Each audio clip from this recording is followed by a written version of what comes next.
A paz de Deus, meus irmãos. Meu nome é Elias e sinto da parte de Deus de contar esse testemunho para a Irmandade aqui do canal Testemunho Santo CCB. Agradeço a Deus por tudo que Ele tem feito na minha vida e sei que tudo que aconteceu comigo até hoje foi permissão de Deus. Aleluia! Não nasci em um lar cristão como de costume, irmãos. Meu pai era carteiro muito pobre e minha mãe foi professora por muitos anos. Apesar de sempre acreditarem em Deus, eles nunca seguiram nenhuma denominação. A vida era simples, humilde, mas cheia de respeito e amor. Desde o ventre já havia um propósito sobre a minha vida, mas eu ainda não entendia. Nasci com um problema sério no coração, algo que nenhum médico conseguia explicar com clareza. Meus pais quase moravam no hospital até meus 8 anos de idade. Irmãos, quando eu completei 8 anos, veio a pior fase, uma internação de urgência, dias seguidos na UTI entre a vida e a morte. Lembro até hoje como se fosse ontem. Mesmo pequeno, sem saber muita coisa da vida, naquela cama gelada da UTI, fui visitado por Deus de uma maneira que mudou tudo. Senti como se meu corpo tivesse ficado para trás e fui levado pelo Espírito de Deus. Me vi num lugar completamente diferente, irmãos, um lugar onde o céu parecia mais perto. Era uma igreja enorme, com irmãos de um lado e as irmãs de véu do outro. No centro havia uma orquestra gloriosa e no púlpito estava um servo de Deus com a Bíblia aberta pregando com autoridade. E ali, ao meu lado, uma presença falou comigo. Filho, a tua vida será longa na terra. Te chamei para ser ancião, para levar a minha palavra aos 4 cantos. Não temas. A prova vai ser dura, mas a promessa é maior. Voltei do coma dias depois, ainda fraco, fui para o quarto e foi ali que contei tudo para os meus pais. Contei do lugar, do culto, dos irmãos, das irmãs de véu e disse com a convicção de menino: Papai, mamãe, preciso ir na igreja do véu. Mas, irmãos, a vida seguiu. Saímos do hospital e, como acontece com muitos, a rotina engoliu tudo. Meus pais não comentaram mais sobre o sonho e eu segui minha vidinha de criança. Até que, alguns meses depois, Deus me visitou novamente em sonho. A mesma igreja, a mesma glória. E dessa vez eu acordei gritando: Pai, eu tenho que ir na igreja do véu, Deus me chamou. Era tão pequeno, irmãos, mas meu espírito já discernia a verdade da graça. Meu pai ficou pensativo e dias depois no trabalho comentou o sonho comigo com um colega. E aquele colega, usado por Deus, disse: Eu conheço essa igreja, minha esposa vai todo final de semana, é a Congregação Cristã no Brasil. Meu pai não perdeu tempo. No fim daquela mesma semana, chegou na sala e me disse com um sorriso no rosto: Filho, prepare sua melhor roupa, vou te levar naquela igreja do véu. Irmãos, meu coração quase saiu pela boca. Não sabia exatamente o que me esperava, mas meu espírito estava em festa. Chegamos naquele lugar santo e foi como entrar num pedaço do céu. Os irmãos estavam de um lado, as irmãs do outro, e aquela reverência, aquele silêncio, aquela presença invisível que a gente sente e não consegue explicar. Quando começou o culto, um cooperador de jovens se levantou, tomado pelo Espírito, e começou a pregar. Irmãos, ele começou a falar palavra por palavra tudo o que eu tinha vivido no hospital, tudo o que contei para o meu pai, até a parte da promessa de ser ancião. Olhei para o lado e vi meu pai chorando, quebrantado, com os olhos vermelhos. O Senhor estava confirmando tudo. Foi uma noite que nunca saiu do meu coração. O servo falou assim: tem um pequeno aqui nesta noite que Deus levou no espírito e mostrou a sua casa. Este pequeno viu os véus, viu os irmãos, viu o púlpito e foi chamado para a obra. E o Senhor diz: eu vou cumprir, eu vou cumprir. Daquele dia em diante começamos a congregar. Fomos recebidos com tanto amor pela Irmandade que parecia que já fazíamos parte dali há anos. Meus pais, que não conheciam a doutrina, começaram a entender o mover de Deus. Se passaram meses e veio o batismo. Meu pai e minha mãe desceram as águas com convicção e alegria. Meus irmãos, depois daquele culto glorioso onde o Senhor confirmou a promessa na minha vida, tudo mudou na nossa casa. Aquele ambiente que antes era só silêncio e hospital passou a ser cheio da presença de Deus. A gente não sabia orar direito, conhecia os irmãos ainda. Mas todo final de semana meu pai me chamava cedo. Vamos para a igreja, filho, é lá que Deus fala com a gente. E glória a Deus, irmãos, porque falava mesmo. Cada culto parecia uma visita do céu.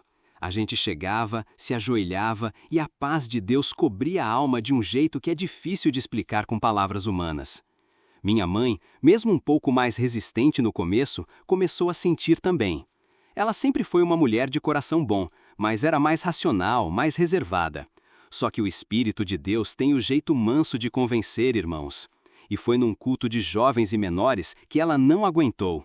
A irmã que tocava órgão naquela manhã era uma das irmãs mais antigas da obra, toda piedosa, véu bem arrumado, semblante sereno. No momento da oração, enquanto todos os jovens estavam de joelhos, ela começou a orar com uma voz tão calma e cheia de virtude que minha mãe começou a chorar sem parar. Naquele culto, a palavra foi direto para o coração dela. O cooperador, tomado por Deus, falou assim: tem alguém aqui que não entende tudo ainda, mas tem sentido algo novo no coração? O Senhor diz, não precisa entender tudo agora, só confia, eu vou te ensinar no caminho. Glória a Deus, irmãos, aquilo foi um divisor de águas. Quando o culto acabou, minha mãe levantou dos joelhos com os olhos vermelhos de tanto chorar e me olhou como quem pede perdão e disse para o meu pai: eu não sei explicar, mas eu quero continuar vindo aqui. E assim foi. Os meses foram passando e meu pai começou a tomar gosto pela obra. Ele era muito trabalhador, sempre saía cedo e voltava tarde, mas agora nos domingos ele guardava o dia só para Deus. A gente acordava cedo, se arrumava, ia para o culto das crianças. Depois comíamos algo simples em casa, um arroz com ovo e suco, e voltávamos para a reunião da mocidade. E à noite estávamos todos no culto oficial. Era o nosso Domingo Santo. Aos poucos os irmãos começaram a se aproximar. Ninguém forçava nada, era tudo com respeito. Um dia, um cooperador de jovens chamou meu pai num canto e disse: irmão, a tua casa vai ser como a casa de Obed-edom, o Senhor vai visitar e vai habitar aí dentro. E habitou, irmãos, habitou mesmo. Eu cresci ouvindo a palavra, frequentando todas as reuniões. Me lembro que mesmo nos dias de chuva, meu pai fazia questão de ir com a calça molhada até a canela, mas com a alma em festa. A irmã Joana, que cuidava da obra da piedade, sempre dizia para minha mãe: irmã, persevera, esse menino aí tem promessa e promessa de ministério. Minha mãe, na sua simplicidade, sorria, mas por dentro guardava tudo. Nunca foi de comentar muito, mas eu sabia que a cada palavra dessas, ela dobrava os joelhos e apresentava a Deus. Quando completei 17 anos, fui batizado. Um dia de sol forte, céu limpo, a água do tanque fria, mas o coração quente. Me lembro da palavra daquele culto como se fosse hoje: sê fiel até a morte e dar-te-ei a coroa da vida. O servo que batizou naquele dia, um ancião bem idoso, de mãos trêmulas, colocou a mão na minha cabeça e disse: o Senhor não esqueceu da promessa que te fez quando tu estavas entre a vida e a morte. Glória a Deus! A vida passou, concluí os estudos, comecei a trabalhar cedo para ajudar em casa e nunca parei de congregar. Irmãos, eu não perdia um culto, mesmo com cansaço, mesmo com problemas, eu ia, eu sabia que ali era o meu lugar. Quando completei 28 anos, conheci aquela que viria a ser a minha primeira esposa, uma serva temente, de véu bem colocado e joelho dobrado. Casamos com a bênção de Deus e da Irmandade. No primeiro ano, o Senhor já nos concedeu um filho. Nosso lar era simples, mas cheio de temor. Tínhamos um fogão velho, uma mesa de madeira torta, mas tínhamos paz, e a paz vale mais do que qualquer luxo deste mundo. O menino cresceu saudável, mas sempre mais quieto. Não era muito de se apegar, diferente de como eu fui com meu pai, mas não deixava de ser respeitoso. Desde pequeno acompanhava a mãe no culto de jovens, mas à medida que foi crescendo, começou a se afastar. A vida foi passando e a promessa seguia viva dentro do meu peito, mesmo nos dias mais difíceis. Me casei cedo, como contei aos irmãos, e aquela serva que Deus colocou no meu caminho foi minha companheira por muitos anos. Servíamos a Deus juntos, sem muita vaidades, sem ambições. Eu trabalhava, ela cuidava do nosso lar, e tudo que tínhamos era dedicado ao Senhor. Nosso filho nasceu saudável, graças a Deus. Era um menino bonito, olhos atentos, mas sempre foi mais fechado. Desde pequeno ele tinha um jeito diferente, meio pensativo, meio distante. Nunca foi de demonstrar muito afeto, mas sempre respeitou a gente. Cresceu vendo os cultos, ouvindo a palavra, aprendendo as coisas de Deus. Mas, irmãos, há coisas que só o tempo revela. Enquanto ele era pequeno, as coisas iam bem. Ele gostava de estar na igreja, acompanhava a mãe com alegria, participava da reunião de jovens e menores. E muitas vezes, eu, mesmo sendo já um irmão ativo na comum, via aquele menino com os olhinhos atentos no culto. Parecia que Deus também tinha um caminho bonito para ele. Mas foi depois que a mãe dele partiu que tudo começou a mudar. Aquele menino que já era distante se fechou de vez. Ela faleceu de uma doença respiratória complicada, algo que os médicos chamaram de pneumonia atípica. Foi tudo muito rápido, irmãos. Um dia ela estava conosco, no outro já estava sendo entubada no hospital, e Deus, em sua vontade soberana, a recolheu. Meu filho tinha 16 anos quando isso aconteceu. Eu senti como se metade de mim tivesse sido arrancada, e ele simplesmente desligou de tudo, parou de congregar, evitava qualquer conversa sobre fé e se tornou um jovem cada vez mais frio. Eu tentei me aproximar, irmãos, tentei de todas as formas, mas era como se tivesse uma muralha invisível entre nós dois. Ele só queria saber de rua, de música do mundo, de amizades que eu nunca provei. Mas ele já estava quase com 19 anos e eu já não conseguia mais segurá-lo. Mesmo com esse abalo na minha casa, o Senhor continuava firme comigo. Quando completei 45 anos, Deus me separou para o ministério de ancião. Foi um culto de glória, cheio da presença de Deus.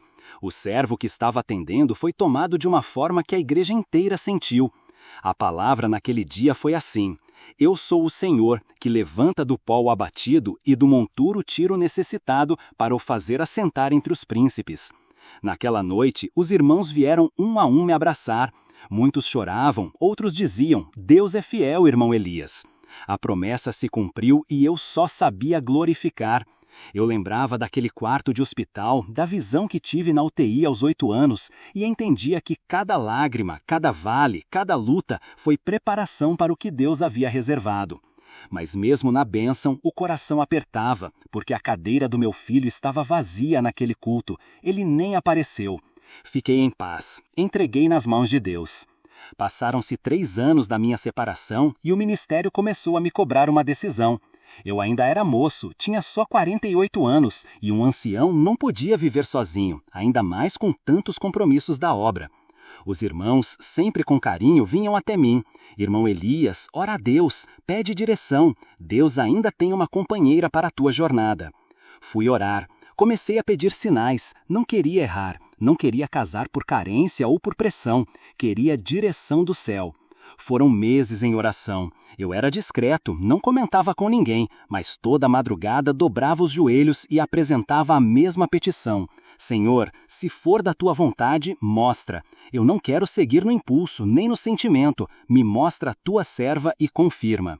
E Deus confirmou, irmãos. Me aproximei de uma serva que frequentava os cultos com muito temor, quase 10 anos mais nova do que eu. Era temente, respeitosa, piedosa, não era vaidosa e tinha um coração voltado para a obra. Pedi a palavra a Deus e ele confirmou com sinais claros. Nos casamos com a bênção do ministério, com a alegria da irmandade e nos primeiros tempos foi só glória. Ela me acompanhava nas viagens, me ajudava nas visitas, era zelosa com as coisas da igreja. Eu sentia paz no meu lar. Meu filho naquela época já morava comigo, mas ficava pouco em casa. Saía cedo, voltava tarde, já tinha quase 20 anos e eu não podia obrigá-lo a nada. A relação entre ele e minha nova esposa era cordial, não tinha intimidade, mas também não tinha conflito. Mas, irmãos, como diz a palavra, ainda que tudo pareça em ordem por fora, Deus conhece o interior dos corações. Foi numa das minhas viagens na obra, entregando cestas básicas em regiões mais carentes, que tudo começou a ser revelado. Eu era ancião novo, com muita disposição, boas condições financeiras e um desejo ardente de servir a Deus em qualquer lugar.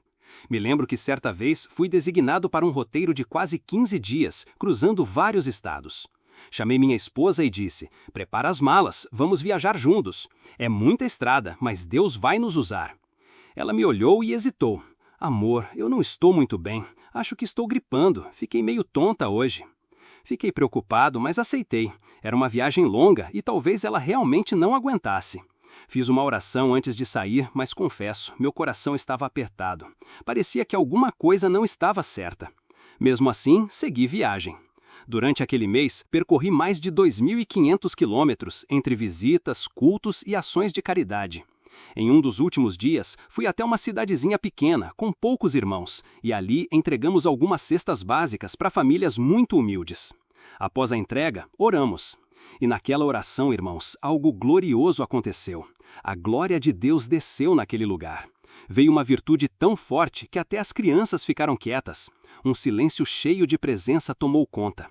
E de repente, um senhor bem idoso, com o rosto marcado pelo tempo, veio até mim, me abraçou forte e falou no meu ouvido: "Volta para tua casa 7 dias antes. Não avisa ninguém, é Deus que está mandando." Fiquei assustado, aquela voz me gelou a espinha. Pensei, será que é livramento de acidente? Será que algo vai acontecer comigo? Mas me veio à memória aquela inquietação que senti antes de sair de casa. Voltei sem avisar ninguém. Cheguei 2 dias depois, sem barulho, com a mala na mão e o coração apertado. Ao entrar em casa, encontrei uma cena que me deixou perplexo. Quando abri a porta daquela casa, naquele final de tarde silencioso, algo já pesava no ar. O clima estava estranho. Não sei explicar, mas o ambiente parecia outro. Não tinha aquele cheiro de café fresco que ela costumava fazer no fim da tarde, nem aquele som da orquestra que sempre deixávamos tocando baixinho na sala. Estava tudo quieto demais. Fui entrando devagar, tentando não fazer barulho. Deixei minha mala no canto, tirei o paletó e fui andando até o corredor. O quarto principal tinha a porta encostada, mas não fechada. Quando empurrei, irmãos, o que vi me paralisou. Meu filho, aquele mesmo que eu levei nos braços, que eu apresentava nas orações da madrugada, estava deitado na minha cama, debaixo do mesmo edredom, os dois assistindo um filme, juntos, rindo, como se aquilo fosse a coisa mais natural do mundo. Na hora não falei nada. Senti um gelo subindo da base da coluna até o alto da cabeça. O coração disparou, mas a alma silenciou. Eles me olharam surpresos. Minha esposa logo se ajeitou, levantando um pouco o cobertor, dizendo: "Amor, que susto, você voltou antes. Achei que ainda ia ficar uns dias." Meu filho se virou para o lado, sem graça, e soltou um sorriso amarelo. "A gente só estava vendo um filme, nada demais, pai." Fiquei olhando nos olhos deles. Não gritei, não acusei, mas por dentro o Espírito de Deus já gritava. Não era a cena em si, era a atmosfera. Havia algo errado ali, uma presença estranha, uma sujeira invisível que os olhos naturais não captavam, mas o Espírito discernia. Ela se levantou, começou a falar de outras coisas, tentando disfarçar. "Ah, você deve estar cansado da viagem. Eu ia preparar o jantar. Quer um banho? Vamos conversar mais tarde." Tudo com um jeito afobado, nervoso, mas o estrago já estava feito. Aquela cena nunca mais saiu da minha memória. Meu filho, que mal parava em casa, saiu apressado. Disse que ia tomar um banho e dar um pulo na rua. Não voltou naquela noite e eu fui congregar. Ela ainda tentou me impedir. "Fica comigo hoje, você chegou agora, descansa um pouco." Mas algo dentro de mim dizia: vai servir a Deus, é lá que você vai receber direção. Cheguei na igreja com o coração em pedaços. Era minha comum. Eu que ia atender aquele culto, me ajoelhei antes de subir no púlpito e fiz só uma oração.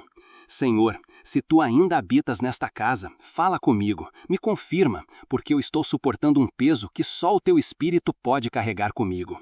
Irmãos, o culto foi uma glória. A palavra que Deus mandou na minha boca foi tomada. Falei de Judas, falei da ceia, falei da traição que vem de perto. Deus tomou minha língua e disse: "O inimigo não se levanta do lado de fora, mas está sentado à mesa.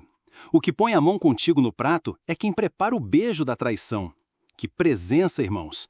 No fim do culto, uma criança, devia ter uns 12 anos, veio sapateando pelo corredor.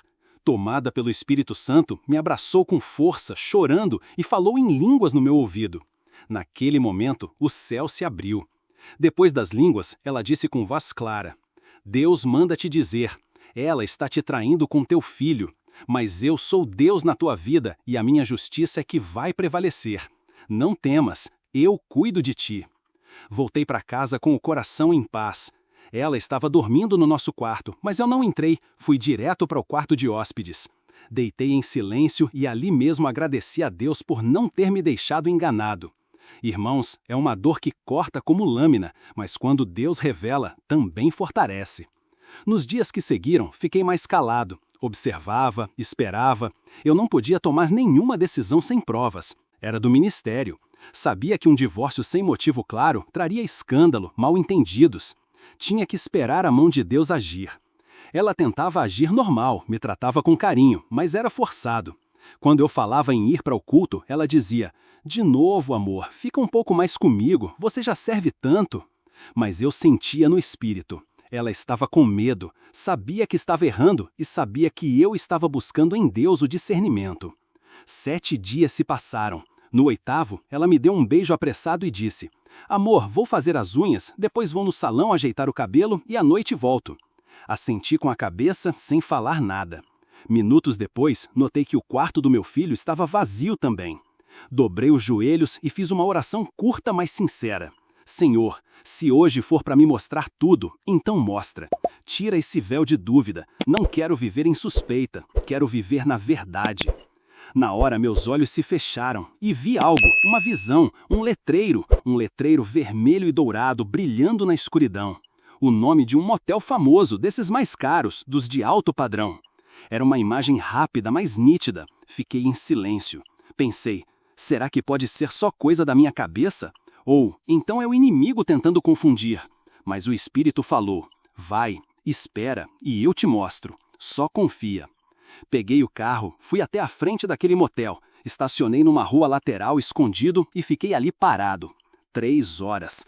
O tempo passou lento, o coração disparado, a alma em guerra. Até que perto do final da 3ª hora, já quase desistindo, ouvi o Espírito novamente. Espera mais 5 minutos. E foi nesses 5 minutos, irmãos, que a justiça de Deus se manifestou diante dos meus olhos. Aqueles últimos 5 minutos foram os mais longos da minha vida. Cada segundo parecia pesar toneladas na minha alma. A rua estava vazia, só passavam alguns carros de vez em quando e eu ali com o farol desligado, o motor já frio, as mãos suadas no volante e o coração apertado dentro do peito. Pensei em ir embora. Pensei em deixar aquilo para lá. Vai que eu estou errando com eles, vai que eu estou imaginando demais. Mas o Espírito Santo já tinha falado. E Deus não mente, irmãos. De repente, os portões começaram a se abrir. Vi o carro dela. Era o mesmo carro que compramos com tanto esforço, com tanto zelo. O carro que eu mesmo levei no culto para receber oração dos irmãos. Ele saiu devagar do estacionamento do motel e eu fiquei parado, observando com a respiração presa. Mas eu ainda não sabia quem estava com ela. Ou melhor, meu coração sabia, mas minha carne não queria aceitar. Quando o carro passou em frente ao portão principal, acelerei devagar, fiz a volta e parei na frente. Ela tomou um susto quando me viu, quase bateu. Os faróis se cruzaram. Desci do carro, abri a porta do lado dela e ali estava ele.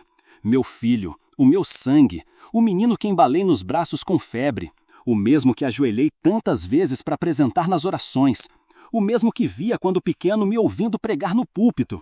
Estava ali, ao lado da minha mulher. Irmãos, não falei nada, só olhei. Um olhar que pesava mais do que 1000 palavras. Ela tentou justificar, abriu a boca, mas nenhuma palavra saiu. Ele ficou pálido, quieto, sem reação. Voltei para o carro e fui embora. Chorando em silêncio. Não bati, não gritei, não ameacei, só chorei. Um choro engasgado que parecia vir da alma, mas o Senhor, o justo juiz, já estava agindo. Cheguei em casa e fui direto para o meu quarto de oração.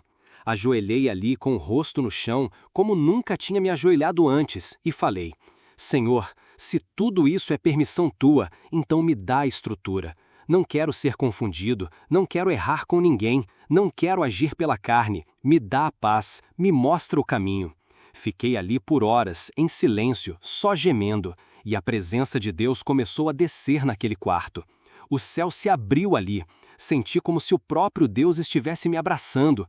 Um calor tomou meu corpo e uma voz mansa dentro da minha alma disse: eu vi tudo, eu ouvi tudo e é por isso que eu mesmo vou cuidar de tudo. Naquele mesmo dia tive que atender o culto à noite. Mesmo com o coração despedaçado, fui subindo ao púlpito com as pernas tremendo. Mas o Espírito Santo me tomou de uma forma que eu nunca tinha sentido antes. A palavra foi direta como espada, porque nada há encoberto que não venha a ser revelado, nem oculto que não venha a ser conhecido. Mateus 10, 26. Os irmãos começaram a chorar, muitos sentiam. No fim do culto, vieram alguns cooperadores, sem saber de nada, e disseram: Irmão Elias, que palavra foi essa hoje? Era como fogo saindo da tua boca. Eu sorri, não por vaidade, mas porque eu sabia, era Deus confirmando que estava comigo. Voltei para casa. Ela já estava lá sentada no sofá com o rosto abatido. Meu filho também, os dois calados me esperando. Entrei, coloquei a Bíblia na estante, tirei o paletó e disse com firmeza: Agora vocês vão me ouvir. sem grito, sem escândalo, mas com verdade. Ela baixou a cabeça. Meu filho cruzou os braços, mas não disse nada. Eu vi com meus olhos, não ouvi de ninguém, não fui avisado por terceiros. Foi o próprio Deus que me levou até aquele lugar. Eu esperei, eu pedi confirmação e o Senhor mostrou. Silêncio. Ela começou a chorar. Foi um erro. Eu não sei o que deu em mim, foi um momento de fraqueza. Eu interrompi. Não foi só um momento, foram meses e você sabe disso. Meu filho, com a voz trêmula, disse: Pai, eu não queria que isso acontecesse, eu errei. Respondi, olhando firme: Você não errou só comigo, você pecou contra Deus, contra a casa onde foi criado, contra tudo que te foi ensinado. Irmãos, foi um momento pesado, doloroso. Eu não gritava, mas cada palavra vinha com o peso da verdade. Disse para ela: a partir de hoje não somos mais marido e mulher, vou pedir o divórcio. E quanto a você, virei para o meu filho: sai dessa casa agora, você já tem idade, vai viver sua vida, mas aqui você não mora mais. Ele tentou resistir, mas eu fui firme, era necessário, era justiça, não por vingança, mas porque Deus me dava paz naquela decisão. A casa ficou em silêncio, como um velório, e naquele mesmo dia, ambos foram embora. Ela para o lado da família dela, ele, eu nem sei para onde foi, só sei que saiu. Os boatos começaram rápido, a cidade não perdoa. Sempre que eu ia atender um culto, ouvia cochichos, olhares, comentários, mas eu seguia firme, até que 5 meses depois, tomei uma decisão. Comuniquei ao ministério que queria sair do cargo, não porque deixei de crer, não porque deixei de congregar, mas porque não queria trazer escândalo para a obra. Não queria que meu rosto virasse distração, onde o Espírito Santo precisava agir. Fui atendido com respeito, com carinho. Meus irmãos me abraçaram, oraram comigo, e naquele último culto como ancião, o Senhor falou através da boca de outro servo: ainda que teus pés não estejam mais no púlpito, tua alma continua sendo altar. Glorifica. Hoje continuo firme, congrego, sirvo, oro, jejuo, mas decidi seguir só. Nunca mais me casei, não por amargura, mas por decisão espiritual. Meu filho já faz 10 anos que não tenho notícias diretas dele. Sei que está bem, alguém sempre traz alguma informação, mas prefiro não saber demais. Ela nunca mais vi desde o dia que assinei o divórcio. O que eu digo para os irmãos é isso: vigiem, porque às vezes o inimigo não vem de longe. Ele se senta à mesa com você, calça as sandálias do seu lar e dorme no quarto ao lado. Mas Deus é justo e nunca deixa seus servos confundidos. Glorifiquem ao Senhor por tudo, porque mesmo na dor, Ele é Deus.